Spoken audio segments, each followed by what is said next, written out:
अभी तो हमारी सारी उम्मीदें जजेस से हैं। ये जजेस की तौहीन की गई है, ये सुप्रीम कोर्ट की तौहीन की गई है। जो कल का रवैया रहा है इंतजामिया का और हुकूमत का, ये इंतहाई अफसोसनाक है।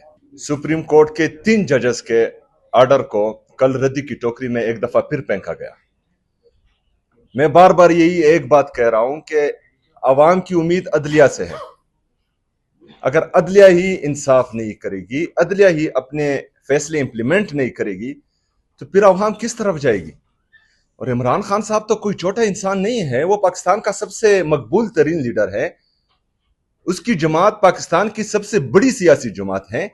अगर इमरान खान साहब के साथ ऐसा सलूक किया जा रहा है तो फिर आम पाकिस्तानी की हैसियत क्या रह जाती है? अभी तो हमारी सारी उम्मीदें जजेस से हैं। ये जजेस की तौहीन की गई है, ये सुप्रीम कोर्ट की तौहीन की गई है। ये जजेस जो हैं अभी फैसला करें कि या अदालतों को ताले लगाने हैं, अदालतें बंद करनी है, या जो है अपने फैसले इंप्लीमेंट करने। ये 2 बातें